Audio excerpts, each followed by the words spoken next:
I'm Kim Bailey, she's Fulyana Osborne, and this is Inside Exec. I'm going to talk today about taking responsibility. This is an area that I have had some recent examples given to me, and also an area that Fulyana and I talked about while we were waiting for one of our guests to arrive. And it was about that issue of taking responsibility for your actions as they relate to the work that you're doing, so that when you get something wrong, or whether it's in your eyes, whether it's in the process, or whether it's in the client-customer eyes, when it goes wrong, when it's not what is expected, it's about you taking a responsibility, personal responsibility, not taking the blame, not burdening yourself with regret or recrimination, but looking at it in terms of, this happened, what can I do to best resolve this situation, or to have the best outcome from this situation personally, me personally, not the team, not anyone else. This is on me, and I have to wear it, and I have to do something about it. Now, this has been brought home to me on a regular basis, because I have association with someone who has moved out of working on his own, isolated, online all of the time, to going back to what he loves, which is public interaction with people at a music venue, and he's doing front of house maitre d' activities, and so he is the face of this venue. He's the one that welcomes people, brings them in, gets them seated, but he's also the one that has to fix things when stuff goes wrong. And whether it's his responsibility or whether it's someone else, he's actually doesn't care, because his focus, and this is what I find most interesting, his focus is on making sure that the people who have paid to be there have the best possible experience that they can. And he will say that to people when something goes wrong, when a meal order isn't right, or when it gets delayed, or it gets forgotten, whatever else it is. He will put he physically puts his hand on his heart and he says, I am going to take care of this for you. He injects himself personally into the situation, so that as a customer, as a client, people feel like they have a reference point. They have someone who's going to fix this for them.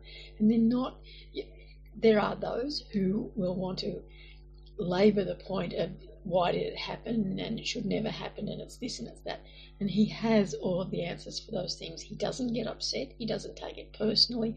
And I think that's been the area that he's most surprised at, because he has got a bit of a temper. He can be volatile when he wants to be. But he, in this situation, so firmly believes that his responsibility, his personal responsibility, is to ensure that these people have the best possible time. So he will do, and these are the words he says, I will do everything I can to make this as right as we possibly can for you, so that your experience is one that you'll remember as a positive activity. And it's also about, very much in his mind, and this was something that he used to do online as well and still does, is about that last touch. So the last touch in terms of customer interaction is the one that people remember the most. You think about your own experiences when you've gone somewhere or done something. What you remember about the whole activity is the last touch, is that last interaction that you have with an organisation. And so he's ensuring that there is that positive outcome for everyone, because it's good for the organisation as well. It's good for the business to know that regardless of what happens, and for whatever reason it happens, that it is an educational activity. So, and he talks about that as well. He says that this, every time something goes wrong, he learns. And people invariably, every shift he does there, will say to him, we've never seen anyone like you. We've never experienced that kind of level of customer care. And that's a worry to me, because really that should be the level. Everyone who is within the customer care, customer interaction, whether it's internal or external, the focus should be making it the best experience possible, not making it a transaction. And this is something that we also talked about, is that too many businesses treat customers as transactional. So all they're looking for is the transaction. They're not looking for longevity. They're not looking for return business, although they think they are. They think that if they do well at the transaction, that the transaction itself will be something that makes people come back. And it might be if they're price clients and you've got the cheapest price, but it also might be that they won't come back, whether you've got the cheapest price or not, because the experience they felt was not about them. It was just about the business getting the money or getting the quote or getting the whatever else it might be.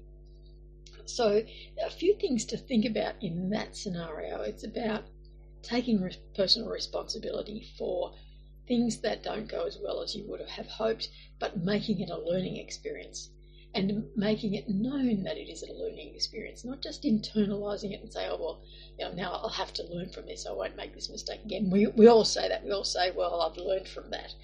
But we say it in a negative way, as though that's the only good thing that's come out of it, is that I know I won't do that again. It's a bit like cutting your finger.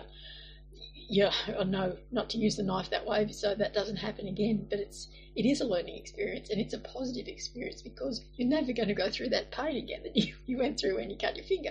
So we do it in some fashion, but not in others. And this comes back to things we've talked about before, where we do have behavioural aspects that we don't transpose into the business field, and we should be, because we should be the same across the board. So it's about taking responsibility, as I said, making it a learning experience, a positive learning experience, and making it a positive experience for everyone that is involved, so that that last touch, that last interaction is the one that people remember and that you remember, because you'll remember that it was a good outcome. They'll remember that they were looked after, that their needs were met, that you don't view them as just the dollars or the service and that's done and dusted and move on to the next thing. If we are serious about customer service, customer retention, customer interaction, we have to start looking at individual responsibility, because individual responsibility, when you're in a team, will create synergy, so that there will be more responsibility than the sum of those individual parts. Now let's hear what Fulyana's got to say about individual responsibility. Thank you, Kim. In relation to individual responsibility, I absolutely believe in the examples that Kim just gave, which is the focus is on making sure the customer has the best experience. No matter where in the organization you work, whether you're directly interacting with the customer or you're doing anything behind the scenes that would enable the customer to interact with us, it's absolutely vital that you put them at the front of it. How are they going to receive it? Are they going to have a good experience? Will they remember the good experience? Now, as we know, with all the goodwill in the world, things will go wrong. The individual has to step up and not think, oh, that's not my area of expertise, that's not my responsibility, this is technical or this is operational or whatever excuses. It's my responsibility because I work here and everything that affects this organization, the customer view, does matter. Now, what's in it for you to act like that? To act like that, what you're doing is you're protecting your own reputation, because you will stand out in the customer eyes as the person who helped them, the person who solved the issue. Your reputation is tied to the organization reputation. So if people say, oh, I hate dealing with these people because, and then you're going around, so I work there, then how does that feel? Compared to the alternative, where it's a great organization to work with and some of their people, and then maybe even mention your name, that's awesome. The other thing is it actually is a gift. If you're being, faced with a situation, whether it was your area or not, and you step up and you try to find a solution, that's where innovation comes.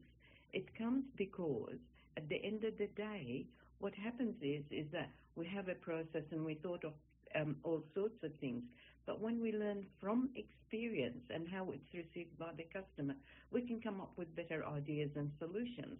So it helps your career growth, it helps your ideas growth, and it helps you in general feel good about it. So there's many, many good things about taking responsibility, whether it's your area or not, and making things better for the customer and the organization. And as well as that, there are a lot of really bad things that you don't want to face by saying all the negative things that negative experience come with. In a summary, I'd like to end up with a statement that we all heard many, many years and it's been around a long time.